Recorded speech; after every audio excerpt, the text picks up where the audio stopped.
And welcome, Matty Panos. What can you say? The king, the man of the moment. What else can you say? Matty, thank you for joining us tonight. It's an absolute pleasure to have you. Yeah, what can we say? Oh, no worries, guys. Thanks for having me on. King. Thanks, mate. Matty, we're going to go right back to where you started your juniors and how did you get to the parade? Probably a bit different to most. I didn't really start playing footy till I was maybe in like year 8 or 9. I think I had one. Yeah, I played soccer and tennis sort of growing up. They were the two sports, tennis in summer and soccer in winter, and always kicked the footy. I went to St. Joseph's Heaterville, so I always kicked the footy with the guys and girls there, and had a park next to my house. So I'd kick the footy with Dad as well as soccer, and it had tennis courts as well. So I was obsessed with sport from a young age. So I was at the park pretty much every day, straight after school, and Mum and Dad would have to come and get me for dinner. And then with daylight savings, I'd probably go after dinner as well. So, I don't think I really started playing until properly until sort of like year 9 at Ross Trevor, and then a few of my mates were playing at Norwood. Like Tom Jonas was the same age, Paul Fantasia, who's with Dad's James at Norwood now. They were at Ross Trevor and at Norwood as well. So I think it was maybe under 15s. They told me to come out and played in like a lightning carnival where you play sort of 3 games and do a little bit of training, and then probably started to develop into a better footballer than I was at soccer. So there was a few years, sort of, year 9, 10, maybe even year 11, I was playing both. I played soccer on the Sunday, so I didn't really have a club. I played a few games for Payneham because those boys and a few others played for Payneham, which was a pretty successful team. I think Gav Roberts, Jesse O'Brien, Lewis Johnson were in that team as well as... That's a fair side. Yeah, Kieran Holland was at Rossi as well. So I just sort of floated in and played with them whenever I wanted, which was good fun. So yeah, Payneham were really accepting, although I didn't really play heaps of games there throughout the years because I was still playing soccer on the Sunday. And then, from there sort of went into under 15s and 17s and 19s as it was back then, and then sort of changed as I was getting into under 18s, but just basically played at Ross Trevor and Norwood, and that was pretty much it. Fantastic. And mate, just moving ahead obviously to this year, coming back from injury in round 8, you play 9 games for 8 wins. I mean, that's a pretty good strike rate. Yeah, it wasn't. I didn't really know how this year would go, to be honest, because when you're sort of watching for a year or a year and a half, and you see what everyone else is doing, and when you're running laps, and I'm watching training as I'm running laps, I'm almost thinking like, how can I get back to this level? And it feels like they're going. When you watch, sometimes you think it's a lot harder than when you're actually out there and in the moment. Watching training, running laps, 3 times a week, thinking, shit, how the hell am I supposed to get back to this level? And guys are throwing themselves at each other, and training's pretty physical with twig and hard, and a lot of contested work and tackling and sort of fast drills. I was probably lacking a little bit of confidence, but once I started training and getting back into it, before my first game, I knew that I was ready to go. I'd done probably 4 or 5 weeks of full training. And then in that Crows game, I just wanted to get through the game. I didn't really care about playing well. I thought, if I kick a goal, that would be awesome. If we get a win, that would be amazing. We're playing the top team who are red hot. I didn't expect much. And, the coaching group just said just to sort of play and, not think about it too much, and just not try and get through the game, but, no pressure to think that, I need to perform and try and be at my best, because I don't really know what that is anymore after such a long time. And was probably more of a midfielder where, this year probably played more forward than I did mid. So, roles change, people around me. I haven't played with many of the players. So, there was a bit of freedom and I guess not too much pressure from the coaching staff and other players to expect me to, perform at a high level. So Twiggy gave you a little bit of license to move about wherever you liked? A little bit. He wanted me probably to stay more forward, but said had freedom to, go into centre bounces, and if I wanted to play a little bit in the midfield. And we rotate as a forward line a fair bit so I can play deep or a bit higher, occasionally come into stoppage, and it's a bit more about a system rather than, I'm not just going to, or someone isn't just going to play deep the whole time out of the goal square, and other people aren't going to play up high the whole time, and, we sort of move around a bit. So, yeah, it gave me freedom, and, it takes a bit to get used to which players to swap with and who likes what positions and that sort of stuff. But, yeah, he certainly gave me the license to control what how I wanted to go. If I was really tired, then, sit deep, or if I felt good and we had a bit of momentum, maybe, keep pushing and get up around the midfield. And then the last 5 minutes was pretty surreal.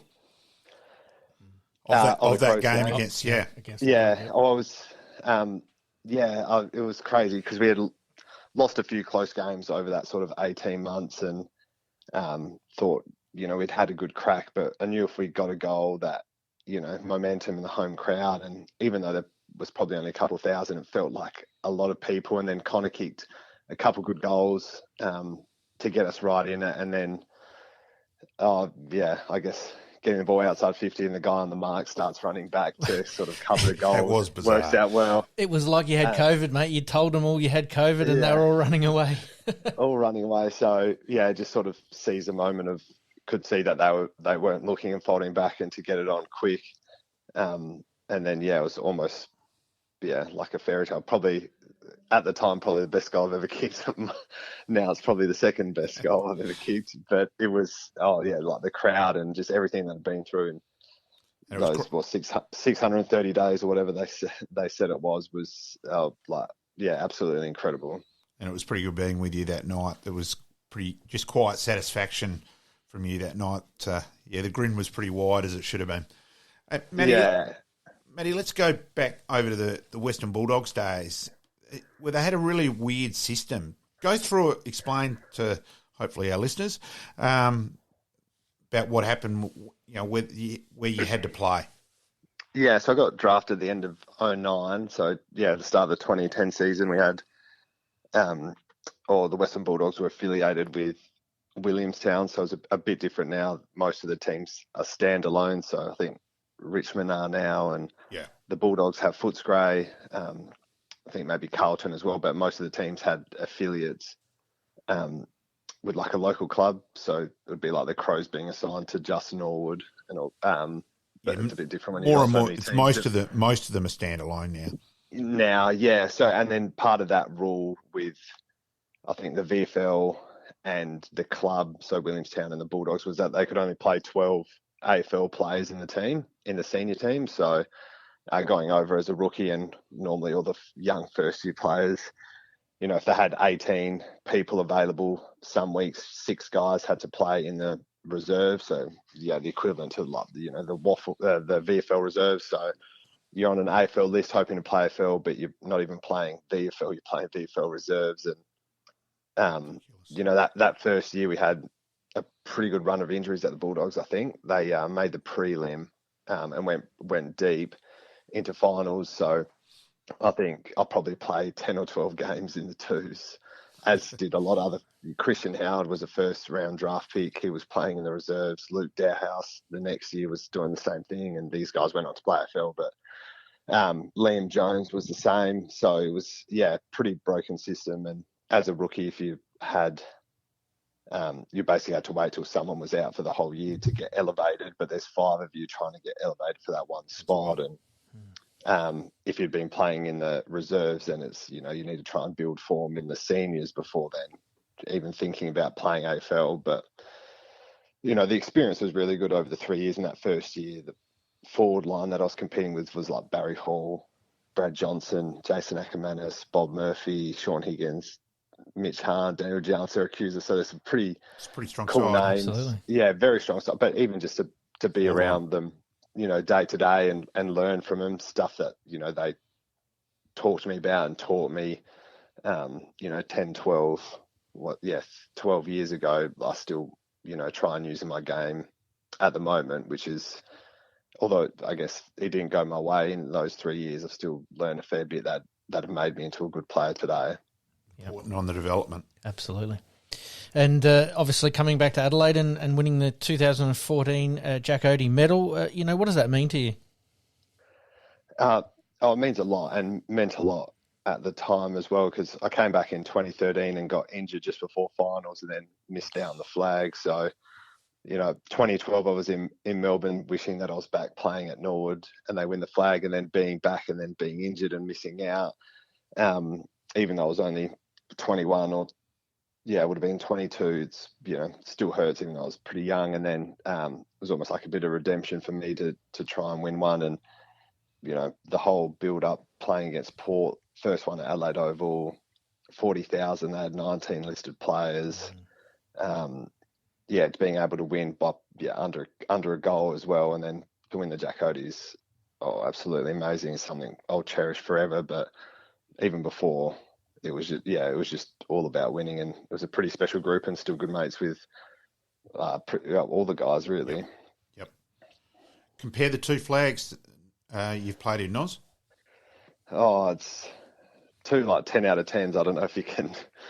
I'd probably, it's super hard because you've got that with the. No, I didn't mean in terms of comparing them ability wise, but just the reactions. Almost Ball being the senior figure this year.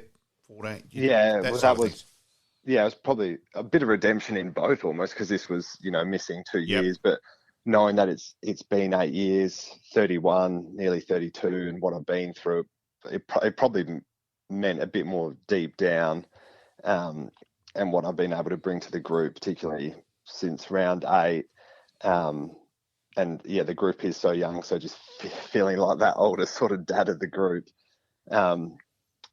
It's really special. And just, speaking to the guys after the game, and I guess how they sort of look up to me as well, makes it, even more special that we're able to do it when I guess no one probably thought that we'll be able to get there. Your parents on grand final night, Paul and Mickey, I may have been leading a fair few of the Norwood faithful in congratulating the two of them for creating you, creating the king on grand final night. Look, I obviously knew your dad, but I hadn't met your mum, and I was a bit worried how she'd take me. I think she thought, this guy's a bloody idiot, but at least she was laughing about it as well. So, it was good fun. Oh, no, they're good. They love getting around the people. Dad will talk to anyone, so he's probably spoken to every person that's a Norwood member. They probably all know who he is. But they've supported me from the start, and it was pretty hard when I was on crutches for 6 to 8 weeks, and they're driving me to work and picking me up every day, even last year. So I think good reward for them. And it was fantastic. They enjoyed the night as well. Oh, look, I think it would have been a very interesting competition for the biggest grin in terms of from your mum and Sonia Carroll from the parent side of things. Oh, Sonia was in very good form. Yes. I think she would probably be number one. And mate, just to finish us off, I'm sure you've probably heard it a million times, or you might have seen the footage, but we do have a little bit of audio here, and I'm sure the Norwood faithful wouldn't mind listening to it one more time. They've worked their way through qualifying final loss into a first semi-win, into a prelim. Now they've got a chance. Panos, if anyone can stand up, it's Matthew. Oh my God, Mr. Magic has done it. No one in front. Mate, still gives me goosebumps now. Oh yeah, it's still. Still can't believe it, to be honest. But I think so does commentaries. Unbelievable. So it still gives me goosebumps as well, as I'm sure it does to a lot of people. Oh, so does nailed it. And look, I'm still the same, Noz, that, just still walking around smiling, just thinking still about it seems a bit ridiculous, but it's just still huge as far as I'm concerned. I think personally too, as a Norwood supporter, been around a while, I think this is the first ever flag we won where we were the massive underdogs. Probably not the best side in ability, but just kept having a crack. And, the inner belief probably born from that game against Adelaide where we just kept going. And, to come from behind in both the prelim final, where the rain came just in time, and the grand final, it's still just huge. Yeah, I think, I'm still pinching myself about it as well, and probably hasn't fully sunk in. And might not for a few more weeks, but I completely agree. It's almost sort of the story of our year when, we didn't start very well, lost a few games, a couple close ones at the start of the year. And yeah, probably from the Crows game, and then we lost to North, but then beat Port, I think, after that, and sort of started the run. And almost every game was like we were underdogs and needed to win to stay in touch with finals. And it was, to consolidate top 5, and then we needed to keep winning to try and get top 3. And then the same thing in the finals. Glenelg were down at quarter time. Crows were down for most of the game. And then, grand final, what happened in the last sort of 5 minutes sort of typified our year and probably second half of the year, and how much belief and growth and improvement we've had, because, we're probably not the most talented team, don't have the big names and AFL names like other clubs do, but, we believe in the system and believe in what Twig's telling us and our way of playing. And it really stood up in September, which was awesome. Look, Noz, I'm still absolutely dumbfounded that you weren't picked up again after 2014. Yeah, agreed. I will quote a pretty well-respected AFL figure. Malcolm, every AFL recruiter should be shot. Panos isn't just a number on the end of a list, he's elite. And personally, that absolutely nails it. I think most of Norwood supporters would agree too. Greatly appreciated, Noz. No worries. Thank you. Thanks for having me, guys. No. Thank you, Matt. Thanks, Noz. Cheers. Thank you.